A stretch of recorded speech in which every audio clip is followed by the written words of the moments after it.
इस नारे को बदल के कह देना चाहिए, चुने हुए चंद उद्योगपति और व्यापारियों का साथ, उन्हीं का विकास, उन्हीं का विश्वास, बाकी सबका सत्यानाश। ये नारा कर देना चाहिए। यही नारा है और कोई नारा नहीं है। बहुत अच्छी तरह से जानते हैं, सरकार की तैयारियां इस बात से ही बिल्कुल उजागर हो जाती हैं कि जिस समय ये लॉकडाउन किया गया था 24 मार्च को, उस दिन केवल 500 के लगभग केस थे और उसके बाद में धीरे धीरे टेस्टिंग भी बढ़ी है और केसों का हाल अब यह है कि 65,000 से ज्यादा टेस्ट ये जो केस हो चुके हैं। और मैं दावे के साथ कह सकता हूं कि ये फिगर भी सही फिगर नहीं है, फिगर कहीं से ज्यादा होगी और मरने वालों की संख्या है वो 2100 के पार चली गई है।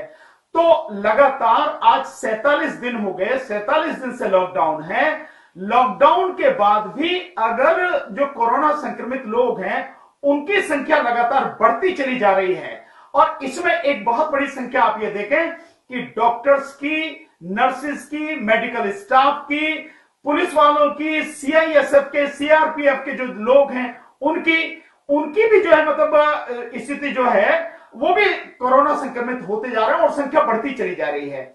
और दो चीज आपने देखी होंगी कि इस सारे हालात में अभी आपने जैसे देखा है 2 दिन पहले की ही जो महाराष्ट्र की जो रिपोर्ट है कि वहां डॉक्टर्स ने जाने से मना कर दिया। डॉक्टर्स का कहना यह है कि भाई हमें पीपीई किट जो है वो तो प्रॉपर तरीके से दीजिए आप।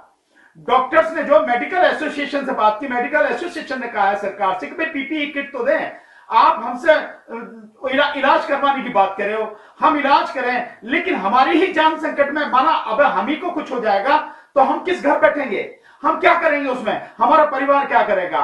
तो जो रक्षक हैं, बचाने वाले हैं, उनकी सुरक्षा भी तो बहुत जरूरी है।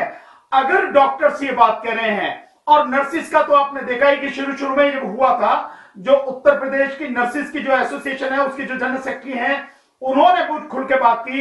इसके बाद में आप जगह जगह से देख रहे हैं, यहां आपके जो है इसमें दिल्ली में जो एलएनजेपी हॉस्पिटल है, जो मेन कोरोना का सेंटर बनाया गया है उसके लिए, तो वहां जो नर्सिस स्टाफ ने बात की, नर्सिस स्टाफ को किट नहीं दे रहे हैं, डॉक्टर्स को प्रॉपर तरीके से किट नहीं दे रहे हैं, आप जो पैरामेडिकल स्टाफ है आप उसको किट नहीं दे रहे हैं, जो सफाई कर्मचारी है उसको नहीं। हालांकि एक दिन नौटंकी करी, शायद ये आरएसएस के लोग थे या दिल्ली में इसके केजरीवाल के लोग थे, इन्होंने नौटंकी करी, अब दिखाया कुछ 4-5 मजदूरों को, उनको पूरी प्रॉपर तरीके से पूरी किट दिखाई गई और उन्होंने कहा नहीं हमें सब कुछ मिल रहा है जी, किट भी मिल रही है, साबुन भी मिल रही है, हमें सैनिटाइजर भी मिला। ये नौटंकियां जगह जगह हो रही हैं और ये नौटंकी यूपी में भी हुई, वहां भी दिखाया, आरएसएस के लोगों ने किट बांटते हुए दिखाया। सो हकीकत ये है कि अभी तक आप जो डॉक्टर्स हैं, नर्सेस हैं, पैरामेडिकल स्टाफ है, जो लैब का स्टाफ है, जो पुलिस वाले हैं, जो पैरामिलिट्री फोर्सेस के लोग हैं, सीआईएसएफ सीआरपीएफ के लोग हैं, आप उन्हीं को, सफाई कर्मचारी हैं, आप उन्हीं को प्रॉपर किट नहीं दे पा रहे हैं जो उनकी सुरक्षा हो सके। कितनी बड़ी संख्या में लोग हैं। तो तैयारी क्या है आपकी कि इस सरकार को या जो भी राज्य सरकारें हैं, विशेषकर बीजेपी शासित जो सरकारें हैं, उनको मजदूरों की, गरीबों की कोई चिंता नहीं है। वो मरते हो मर जाए, उनकी आंखों के सामने मर जाए, कुछ फर्क नहीं पड़ता। आज भी एक रिपोर्ट आई है कि 5 मजदूर जो एक्सीडेंट में मर गए, ये 16 जो मजदूर मरे हैं जो रेल की पटरी पर मिले हैं औरंगाबाद में, जलना के पास में, जलना के रेलवे स्टेशन के पास में, वो मरे हैं। लगातार मजदूर मर रहे हैं, साइकिल पर जा रहे हैं। लखनऊ का एक उदाहरण 2 दिन पहले का आपने देखा, अपनी पत्नी और दोनों बेटियों को लेकर निकला, एक्सीडेंट हो गया, दोनों मियां बीवी की वहीं मौके पर डेथ हो गई और बच्ची एक बहुत बुरी तरह से घायल है। मतलब एक नहीं है, कितनी ही घटना है और लगातार इतनी भारी संख्या में पलायन हो रहा है। उनको ले जाने की बात, उनकी जो है मतलब मदद की बात किसी तरह का कोई मतलब ही नहीं है। और ये जो छूट की बात है, ये तो अब क्या करेगी सरकार, छूट, उसे पैसा चाहिए ना, क्योंकि पैसे की हवस है उसकी, पैसा चाहिए, इसीलिए शराब की दुकानें खोली। मतलब आप देखिए कि शराब की दुकानें खोलने के बाद जिस तरह से शराब की दुकानों पर भीड़ हुई है, जो व्यक्ति से व्यक्ति के बीच की 6 फीट की दूरी की बात कर रहे हैं, जो WHO के जो नॉर्म्स हैं उनके हिसाब से जो चलने वाली बात है, कहां वो फॉलो हो रहे हैं, किस जगह वो फॉलो हो रहे हैं, कुछ नहीं फॉलो हो रहा। और सरकार ने खोल दिए, पैसा चाहिए उसे, और पैसा ही इतना नहीं, हवस आप उनकी देखिए कि दिल्ली की सरकार ने तो जो शराब है उस पर 70% वो महंगी कर दी है। मतलब ये हालत है। तो इनका लोगों की जिंदगी से कल भी कोई लेना देना नहीं था, इनके लोगों की जिंदगी से आज भी लेना देना नहीं है।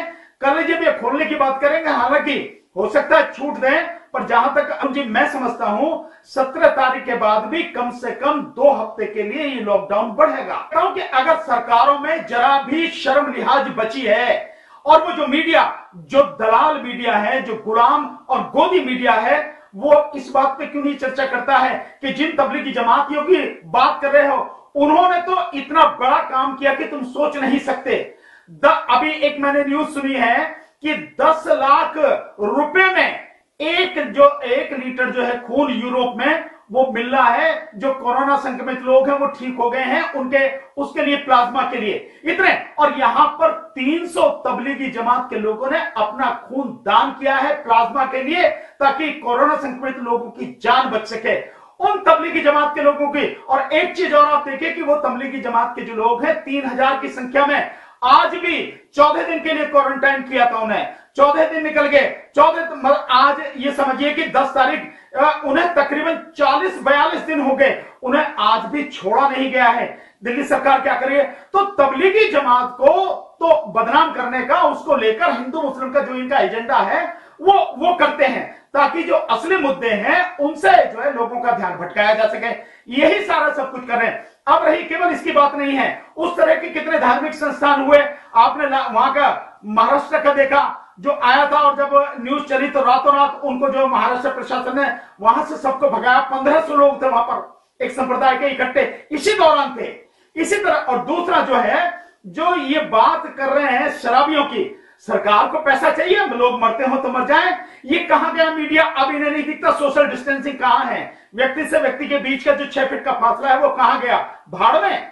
जो ये पुलिस ये सारा सब कुछ कर रहे हैं और लगातार उनको खोल रहे हैं, तो मकसद ये है कि उन्हें किसी भी हालत में जो मन में आता है वो करें, वही सब कुछ करने वाले हैं। वो जब आए तो वो लॉकडाउन कर दें, जब आए लॉकडाउन में ढील दे दें, जब चाहे लॉकडाउन कर दें। एक सवाल जरा पूछिए, आपने बहुत सही कहा है, जिस समय 500 मरीज थे उस समय आपने लॉकडाउन किया, बड़ी सख्ती की, आज उससे कई गुना हो गए, और पिछले 5 दिन में जो संख्या 40,000 थी, 40,000 से बढ़ के पिछले 5 दिन में आज वो 65,000 पहुंच गई। कितनी स्पीड से ये बढ़ रहे हैं। सो अब क्यों नहीं आप उसमें सख्ती कर रहे हैं? अब आपने शराब की दुकानों को क्यों खोल दिया? ये जो सारी की सारी चीजें हैं, ये सिद्ध करती हैं कि सरकार को अपना खर्चा चलाने के लिए पैसा चाहिए, किसी भी कीमत पर चाहिए। लोग मरते हो मर जाएं, कोरोना फैलता हो फैल जाए, उन्हें कोई लेना देना नहीं है। और वाकई में गरीबों से तो कोई लेना देना है ही नहीं। भूखे पेट जा रहा है और कोई सुनने को तैयार नहीं है, और जब जा रहे हैं तो रास्ते में पुलिस रोक के उन पर लठ बजा रही है। अरे तुम उन्हें खाना नहीं दे सकते, पानी नहीं दे सकते, तुम उन्हें और कुछ सुविधा नहीं दे सकते, कम से कम जो है उन पर लठ तो मत बजाओ। लेकिन पुलिस उन पर लठ बजा रही है, और मजबूरी में वो लोग फिर बेचारे जो कहीं और दूसरे रास्तों से पुलिस से बच के जाने की कोशिश करते हैं, जिसमें रेलवे ट्रैक उन्होंने लिया, और रेलवे ट्रैक का जो हादसा हुआ सबके सामने, और उस हादसे के बाद देखिए कि रेलवे ट्रैक पर भी पुलिस चली बैठी है, वहां से भी नहीं जाने दे रही है। ये बहुत बड़ा संकट है। और इस स्थिति में, जब बहुत भयानक स्थिति है, भूखे मर रहे हैं लोग, उनके पास ना पैसा है ना कुछ है, ऐसी स्थिति में मजबूर हो जाएगा जो मजदूर है, वो काम करने के लिए मजबूर हो जाएगा। और देखिए श्रम कानूनों का जितना बेशर्मी से इन भाजपा सरकार ने, उत्तर प्रदेश की ने और मध्य प्रदेश की ने उनको सस्पेंड किया है, और केंद्र सरकार कुछ नहीं कह रही है। आप देखिए केंद्र सरकार कुछ नहीं कह रही है, अन्यथा केंद्र सरकार को उसके अगेंस्ट में स्टेप उठाना चाहिए, रोकना चाहिए कि मजदूरों के शोषण की आप खुली चुनौती दे, खुली जो छूट दे रहे हैं आप देखिए इस उसमें क्या है, 4 कानूनों को छोड़कर बाकी सारे कानून 3 साल के लिए सस्पेंड कर दिए।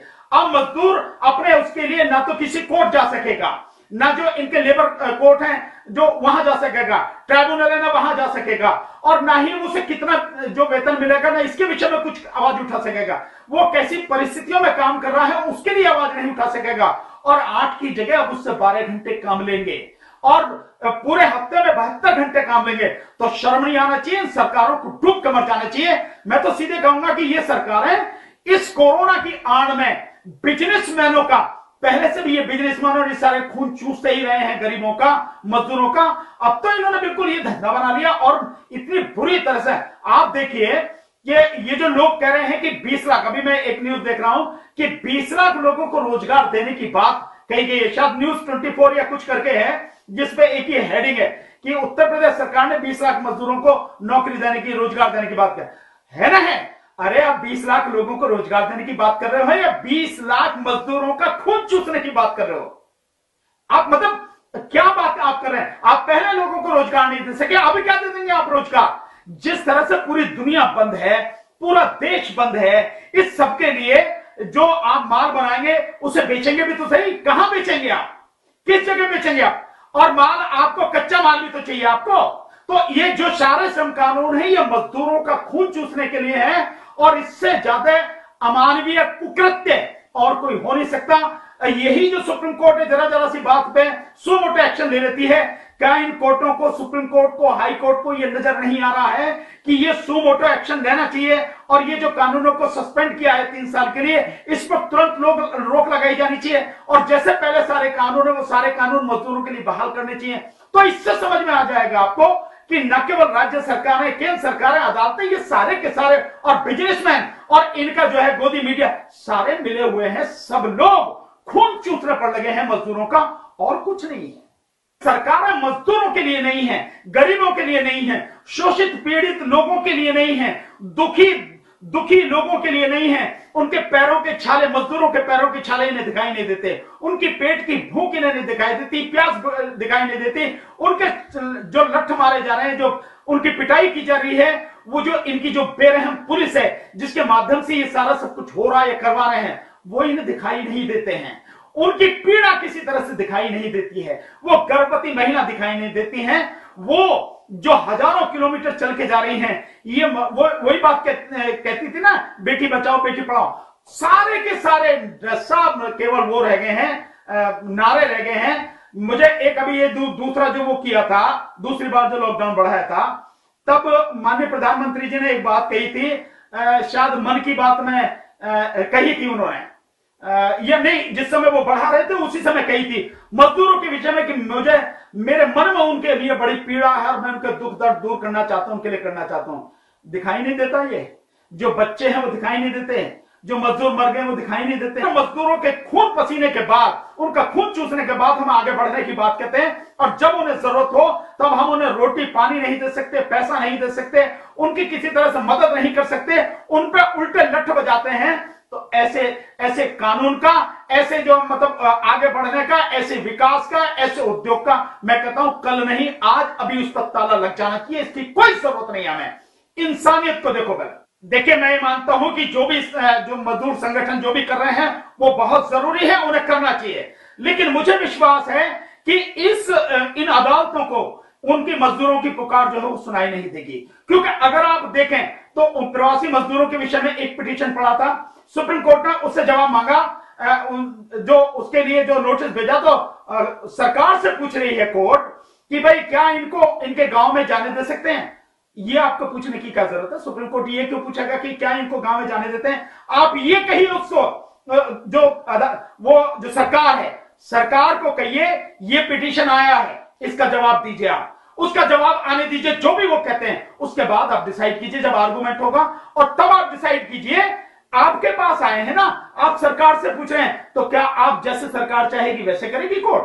लग तो ऐसे ही रहा है कि जैसे सरकार चाह रही है वैसी कर रही है, क्योंकि जितने भी सारे मुकदमे जो है सरकार के खिलाफ आए हैं, जितने भी पिटीशन आए हैं, सारे रिजेक्ट कर दिए गए हैं। यहां तक कि जो नई संसद बनाने का 20,000 करोड़ का जो प्रोजेक्ट इस समय चलाया जा रहा है, जिसको बंद करना चाहिए, जिसकी कोई इस समय जरूरत नहीं है, उसको भी सुप्रीम कोर्ट ने, उस पर जब पिटीशन आई उसको भी नहीं सुना। बाकी और सारे जो अर्नब गोस्वामी वाली जो है उसको तुरंत सुन लिया, उसको तुरंत रिलीफ दे दिया।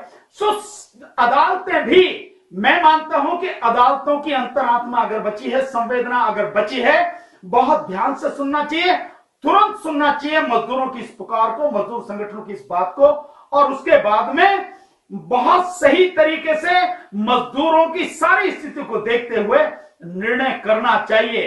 किसी भी हालत में मजदूरों का शोषण नहीं होना चाहिए, किसी भी हालत में व्यापारियों को, उद्योगपतियों को, सरकारों को मजदूरों का खून चूसने की इजाजत नहीं देनी चाहिए, उनका शोषण की इजाजत नहीं देनी चाहिए। सरकार की प्रायोरिटी में मजदूर कभी नहीं है। सरकार की प्रायोरिटी में अगर मजदूर होते तो मजदूरों के लिए कुछ तो होता। तो इतने ढोल पीटे जा रहे हैं कि हमने 1,70,000 करोड़ का पैकेट दे दिया और गरीब मजदूर अन्नदाता जन क्या क्या बड़े नौटंकी वाले नाम दिए गए जो लोगों को बड़ा वो करते हैं, लेकिन किसी के पास तक पहुंचा? मनरेगा के जो वो हैं लोग मनरेगा से जुड़े हुए, उनके पास पैसा पहुंचा? नहीं पहुंचा। किसान सम्मान निधि उनके पास पहुंची? नहीं पहुंची। जो बाकी और जो वो जनधन अकाउंट खोले गए पैसा पहुंचा? नहीं पहुंचा। राशन मिला लोगों को? नहीं मिला। राशन कार्ड वालों को राशन नहीं मिला, जिनका राशन कार्ड में ही नहीं है उनकी बात छोड़िए, उनको क्या मिलेगा। सो ये जो सारी स्थिति है, मैं बार बार यही कह रहा हूं कि इसकी पीड़ा सरकार को दिखाते नहीं, कहीं नहीं दिखा देती। इस नारे को बदल के कह देना चाहिए, चुने हुए चंद उद्योगपति और व्यापारियों का साथ, उन्हीं का विकास, उन्हीं का विश्वास, बाकी सबका सत्यानाश। ये नारा कर देना चाहिए। यही नारा है और कोई नारा नहीं है।